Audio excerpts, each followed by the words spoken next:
Hello everyone, hope you all are doing well. So आज हम करने वाले हैं क्लास 12th फिजिक्स के chapter electric charges and field का अगला टॉपिक, जो कि है कंडक्टर एंड इंसुलेटर। ये हम छोटी क्लासेस से सुनते आते हैं कि कंडक्टर होता है, इंसुलेटर होता है। हमें एक बेसिक डेफिनेशन भी पता रहती है, आप में से बहुत सारों को भी पता होगी कि कंडक्टर वो सब्सटेंसेस होते हैं जो इलेक्ट्रिसिटी को पास करने देते हैं और इंसुलेटर जो इलेक्ट्रिसिटी को पास नहीं होने देते। बट हम थोड़ा सा और डिटेल में देखेंगे यहाँ पे। कुछ सब्सटेंसेस जो अलाउ करते हैं इलेक्ट्रिसिटी को पास होना, ठीक है, वो होते हैं आपके कंडक्टर, मतलब इजीली इलेक्ट्रिसिटी को पास होने दे रहे हैं। यहाँ पे क्या होते हैं, यहाँ पे फ्री इलेक्ट्रॉन्स कंपैरेटिवली ज्यादा होते हैं जो कि मूव कर पाते हैं फ्रीली। ठीक है, तो यहाँ पे हमारे पास इलेक्ट्रॉन्स होते हैं जो फ्री टू मूव होते हैं। मेटल हो गया, ह्यूमन हो गया, एनिमल बॉडी हो गया, अर्थ हो गया, ये सब कंडक्टर्स हैं। Metal, human, animal bodies and earth are conductors.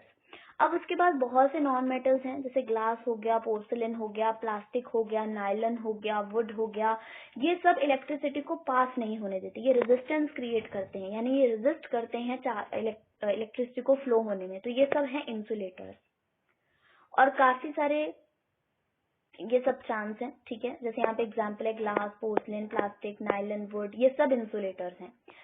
और when some charge is transferred to a conductor, it readily gets distributed over the entire surface of the conductor। मान लो आप किसी कंडक्टर को कोई चार्ज दे रहे हो, ठीक है, ट्रांसफर कर रहे हो चार्ज, तो उससे क्या होगा, वो चार्ज उसके पूरे सरफेस पे डिस्ट्रीब्यूट हो जाएगा। वहीं पे अगर आप कोई चार्ज इंसुलेटर को देते हो तो वो इंसुलेटर की उसी जगह पे रहेगा। जैसे कंडक्टर को मैंने चार्ज दिया तो वो इसके पूरे के पूरे सरफेस में डिस्ट्रीब्यूट हो जाएगा। बट इंसुलेटर में क्या होता है, अगर यहाँ पे चार्ज दिया तो वो यहीं पे रहेगा, अगर आपने यहाँ पे चार्ज दिया तो वो यहीं रहेगा। I hope this is clear. और ये ऐसा होता क्यों है, ये नेक्स्ट चैप्टर में पोटेंशियल वगैरह में देखेंगे हम। जो प्रॉपर्टी होती है यही वाली कि वो पूरे सरफेस पे जा रहा है ना, पूरा चार्ज जो डिस्ट्रीब्यूट हो रहा है, इसी से हम इन चीजों को भी एक्सप्लेन कर सकते हैं कि क्यों जब आप प्लास्टिक कॉम को, ये बहुत कॉमन से एक बात होती है, कॉमन से छोटा सा एक्सपेरिमेंट है कि आप प्लास्टिक कॉम को जब अपने ड्राई हेयर के साथ वो करते हो, रब करते हो, और उसके बाद स्मॉल बिट्स ऑफ पेपर के पास लेके आते हो तो पेपर उसके साथ अट्रैक्ट हो जाते हैं। तो ये चीजें यहीं से समझ में आती हैं, तो वो आप देख सकते हो।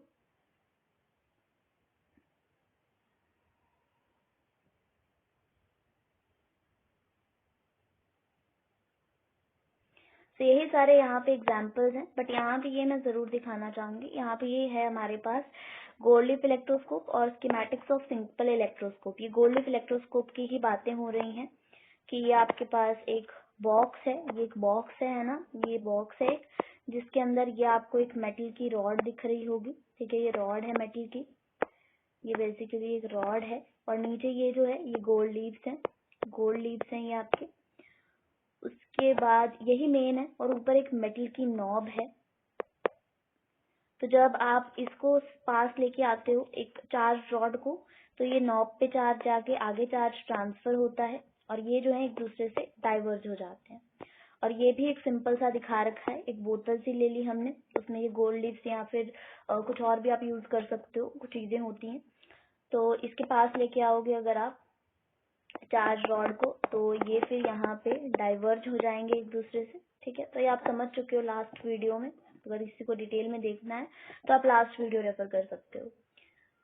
ओके, फिर उसके बाद आती है basic property of electric charge. Electric charge हमने देखा दो तरह का होता है, पॉजिटिव नेगेटिव। पॉजिटिव तब जब डोनेट करता है वो इलेक्ट्रॉन, नेगेटिव जब वो गेन करता है इलेक्ट्रॉन्स। ठीक है जी। और अगर पॉजिटिव नेगेटिव इक्वल अमाउंट में है तो वो एक दूसरे को कैंसिल कर देते हैं और वो वहाँ पे जीरो चार्ज हो जाता है, जिसको हम न्यूट्रल बोलते हैं। ठीक है जी।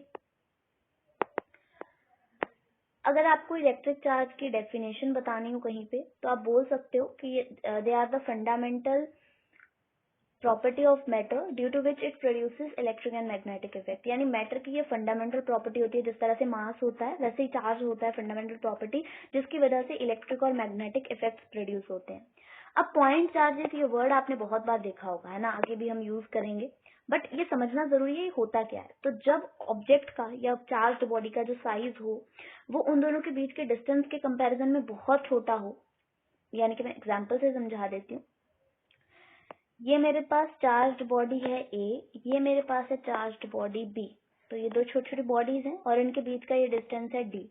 तो आप देख सकते हो कि इन चार्ज बॉडी के कंपेयर में इनका जो वो है, क्या बोलते हैं, डिस्टेंस है, वो काफी बड़ा है। तो जिस वजह से ये पॉइंट चार्जेस हैं। इनका साइज काफी छोटा है, डिस्टेंस बड़ा है, इसीलिए ये पॉइंट चार्जेस हैं। ठीक है, तो हम अब इनकी प्रॉपर्टी देखेंगे चार्जेस की। सबसे पहला है एडिटिविटी ऑफ चार्ज। अब आपके पास मान लो कोई सिस्टम है n चार्जेस का, ठीक है, या फिर यहाँ पे चार्जेस बता रखे हैं +1 +2 -3, यानी कि आपके पास एक बॉडी है इस तरह से, इसमें कुछ चार्जेस है +1 +2 +1 +2 -3, ओके, -3 +4 +5। अब आपको इस बॉडी पे नेट चार्ज बताना है। चार्ज को Q से रिप्रेजेंट करते हैं। सबसे पहली बात Q नेट, यानी मुझे Q टोटल चाहिए, तो मैं लिखूंगी +1 +2। मतलब आपको क्या करना है, आपको प्लस का साइन लगाते जाना है, बट साथ में जो इंडिविजुअल चार्जेस का साइन है वो भी लगाना है। ठीक है, जैसे +1 है, +2 है, प्लस यहाँ पे -3 है, +4 है, और अच्छा ये वाला जो है ये एक्चुअल में माइनस है, ओके, +-5। तो जब आप इसको सॉल्व करोगे you will get -1। I hope ये बात समझ आई होगी आपको। चार्ज जो होता है वो एक स्केलर क्वांटिटी है, ठीक है। So charge has magnitude but no direction. ऐसा क्यों है? क्योंकि ये है भैया स्केलर क्वांटिटी, ये भाई स्केलर क्वांटिटी है, इसीलिए इसके पास मैग्नीट्यूड है बट कोई चार्ज नहीं है। हम चार्जेस को रियल नंबर्स की तरह ऐड करते हैं क्योंकि ये स्केलर्स होते हैं मास की तरह, ठीक है, इसीलिए हम इस तरह से ऐड करते हैं। आई होप स्केलर क्वांटिटी बोलने से समझ आया होगा। अब चार्ज कंजर्व्ड है, ये बात हम पहले भी करके आए हैं कि कोई नया चार्ज नहीं बनता जब हम दो बॉडी को रब करते हैं। चार्ज का सिर्फ इलेक्ट्रॉन का ट्रांसफर होता है एक बॉडी से दूसरी बॉडी में, कोई गेन करता है तो कोई लॉस करता है। सो जो टोटल चार्ज होता है आइसोलेटेड सिस्टम पे वो हमेशा कंजर्व्ड रहता है, ठीक है जी। तो यही बात है, यहाँ पे पूरी की पूरी बताई गई है।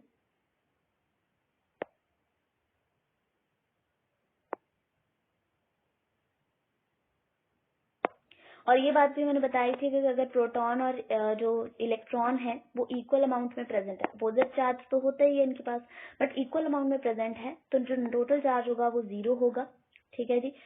और ये न्यूट्रल का केस होता है। उसके बाद नेक्स्ट पॉइंट है क्वांटाइजेशन ऑफ चार्ज। ये शायद आपके लिए न्यू होगा सबके लिए।